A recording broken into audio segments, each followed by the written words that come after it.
Today we find ourselves in Advent, the start of the new liturgical year. Yet we find all the old problems of the world still exist. Fear is stirred up. We are told to be afraid of the stranger, the one who is different.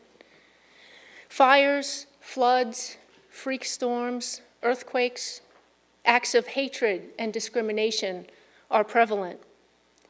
War, famine, exile. It looks bleak. But I want to take us back to last Sunday, the close of the liturgical year, to begin our Advent reflections by reading a quote from Gerald Doring from the St. Louis Jesuits liturgy website about the kingdom of God. The kingdom of God is a space. It exists in every home where parents and children love each other. It exists in every region and country that cares for its weak and vulnerable. It exists in every parish that reaches out to the needy. The kingdom of God is a time.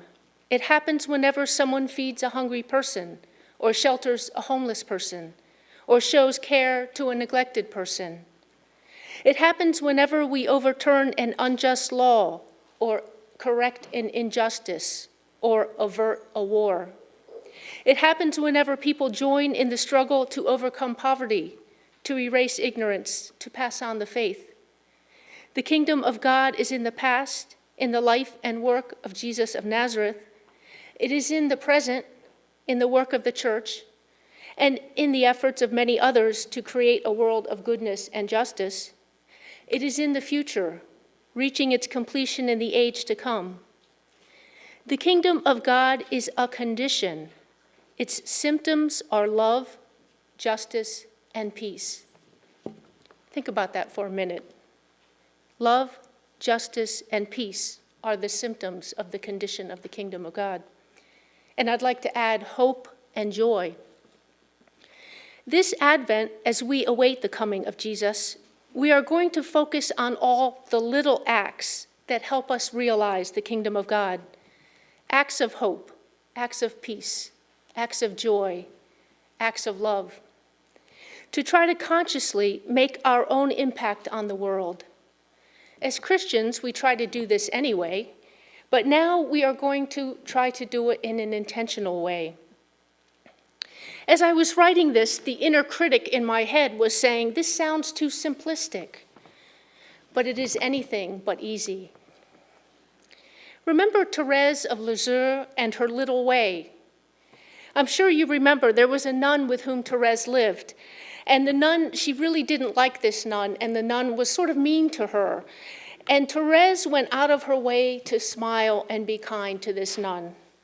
And the nun really felt cherished by Therese and wrote about how she must be Therese's favorite. Imagine if everyone we came into contact with thought they were our favorite. It is important to point out that this ability of Therese to perform these acts flowed from her life of prayer. And so first and foremost, we are committing or recommitting to a life of prayer this Advent as the ground for our actions. And as you leave this morning after Mass, I invite you to pick up something we are calling a reverse Advent calendar. You know the traditional Advent calendar where each day you receive a little gift in anticipation of Christmas. Well, this time each day we are going to give a little gift, a little action. So on the calendar there are suggestions for each day. There are more suggestions on the back, or you can make up your own. But the point is to go about consciously making a difference and believing that our doing so has an impact on the world and on the reign of God.